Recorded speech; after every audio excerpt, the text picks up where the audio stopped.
বরিশাল জেলা ও দায়রা জজ আদালতের প্রধান ফটকের সামনে ককটেল বিস্ফোরণ ঘটেছে। সকালে বিস্ফোরণের পর ঘটনাস্থলে গিয়ে তদন্ত কার্যক্রম শুরু করে আইনশৃঙ্খলা রক্ষা বাহিনীর সদস্যরা। দ্রুত ঘটনা তদন্ত করে আইনগত ব্যবস্থা নেওয়ার নির্দেশ দিয়েছে আদালত কর্তৃপক্ষ।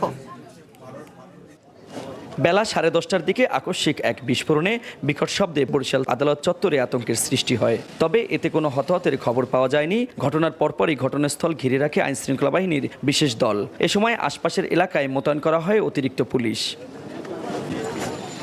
পাশাপাশি বিস্ফোরিত বস্তুটির ধরন ও উৎস চিহ্নিত করতে কাজ করছে বরিশাল সিআইডির ক্রাইম সিন ইউনিট। ঘটনাস্থলে থাকা বিচারপ্রার্থী ও আইনজীবীরা বলেন, কিছু বুঝে ওঠার আগেই হঠাৎ বিকট শব্দ হয়। তবে ঘটনাস্থলে বিস্ফোরণের সাথে জড়িত কাউকে দেখা যায়নি। হঠাৎ আমি বুঝতেই পারি না, পাশ দিয়ে একটা বড় বিকট শব্দে বিস্ফোরণ করছে। এখানে 8-10 জন লোক ছিল, তারা আতঙ্কে দৌড়দৌড়ি ছুটোছুটি করেছে। ওখানে তাই আইনশৃঙ্খলা বাহিনীর সদস্যরা ছিল, তারা আগাইয়ে গেছে। পরে দেখি যে ওখানে একটা ককটেল বিস্ফোরিত হয়েছে ছোট।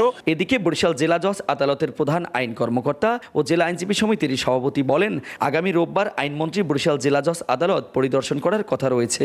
আদালতে হঠাৎ এ ধরনের ঘটনা দেশজুড়ে আতঙ্ক ছড়ানোর পাশাপাশি ভীতিকর পরিস্থিতি সৃষ্টির লক্ষ্য হতে পারে। এদিকে এমন ঘটনার দ্রুত তদন্ত সাপেক্ষে ব্যবস্থা নেওয়ার নির্দেশ দিয়েছেন জেলা ও দায়রা জজ। আইনশৃঙ্খলা বাহিনী, পুলিশ সবাই তৎপর হয়েছে। আমরাও কোর্টের যে নিরাপত্তার বিষয়টা সামনের দিকে আরও যেন জোরালোভাবে করা যায় সেই ব্যাপারে জেলা জজ মহোদয়কে বলেছি। ঘটনাস্থল পরিদর্শন করেছেন বরিশাল মেট্রোপলিটন পুলিশ কমিশনার। এ সময় তিনি বলেন, আদালতে বিস্ফোরিত বস্তুটি বোমা নাকি ককটেল সে বিষয়ে তদন্ত হচ্ছে। বিষয়টি আইনশৃঙ্খলা রক্ষাকারী বাহিনী গুরুত্ব সহকারে দেখবে বলেও জানান তিনি। প্রাথমিকভাবে আমাদের এখানে পুলিশ সদস্য ছিল, তারা একটা পটকার যেরকম আওয়াজ হয় এরকম শব্দ শুনতে পেরেছে। আমরা এখানে সিসি ক্যামেরা ফুটেজ সংগ্রহ করার চেষ্টা করছি। তো বিষয়টা যাচাই বাছাই করে দেখা যাবে আসলে প্রকৃতপক্ষে বিষয়টা কি। গত সপ্তাহে বরিশাল জেলার বাখেরগঞ্জের দুদল মৌ গ্রামে একটি বোমা সদৃশ বস্তু বিস্ফোরণে ঘটনাস্থলেই 3 জন গুরুতর আহত হয়। সে ঘটনার রেশ না কাটতেই আবারও এই বিস্ফোরণের ঘটনা ঘটল। Ariful Islam, one news, Barishal. এ বিষয়ে আলোচনাতে আমাদের সঙ্গে যুক্ত হয়েছেন আরিফুল ইসলাম। আরিফুল, জানাবেন যে এই যে বরিশাল জেলা ও দায়রা জজ আদালতের প্রধান ফটকের সামনে যে ককটেল বিস্ফোরণের ঘটনাটি ঘটলো, তদন্তে আসলে কি তথ্য জানা গেছে এবং সেখানে বর্তমানে নিরাপত্তা ব্যবস্থা কতটুকু জোরদার করা হয়েছে?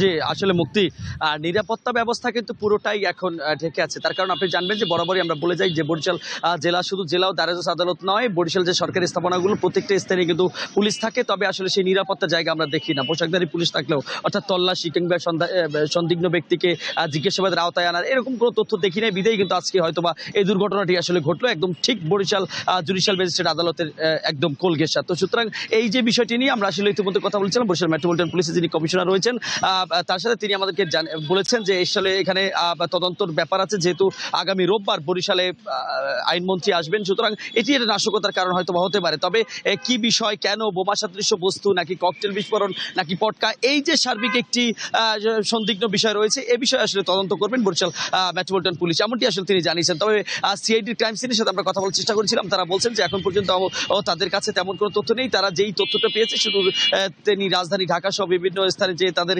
পরীক্ষাগার আছে সেই পরীক্ষাগারের পরেই আসলে তারা সুনিশ্চিতভাবে বলতে পারবে। তবে বরিশাল জেলা ও দায়রা জজ আদালতের যিনি পিপি রয়েছেন আবুল কালাম আজাদ, তিনি আমাদেরকে বলেছেন যে ঘটার সাথে সাথে বরিশাল জেলা ও দায়রা জজ সহ মহানগর জেলা ও দায়রা জজ চিফ জুডিশিয়াল ম্যাজিস্ট্রেট আদালত এবং তিনি অর্থাৎ বরিশাল জেলা দায়রা জজ আদালতের যে প্রধান আইন কর্মকর্তা এরা সহ ঘটনাস্থল পরিদর্শন করেছেন এবং সেখানে বেশ কিছু কিন্তু কাজ ভাঙা দেখেছেন।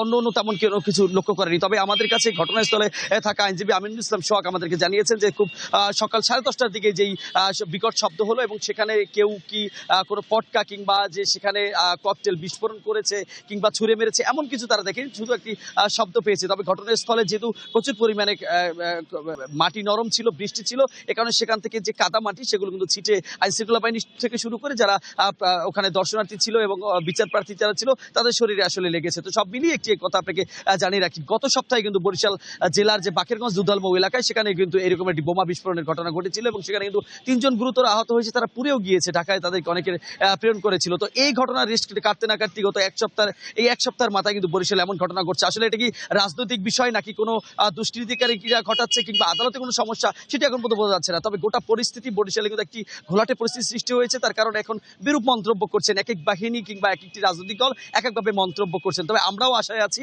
যে একটি সুনির্দিষ্ট তথ্য বরিশালে বেরিয়ে আসবে কিংবা যারা আইনশৃঙ্খলা বাহিনীর সদস্য রয়েছেন তারা বরিশাল আদালতে যারা আইনশৃঙ্খলা সদস্যরা নিরাপত্তা দায়িত্বে আছেন তারা যেন সন্দিগ্ধ ব্যক্তিকে তল্লাশি সহ শুরু করে যে নিরাপত্তা বেষ্টিত যে বিষয়গুলো থাকে সেগুলো যেন আসলে তারা করে আদালতটা নিরাপদ রাখে। এমনটাই আসলে আমাদের প্রত্যাশা থাকবে। আরিফুল, আপনাকে ধন্যবাদ।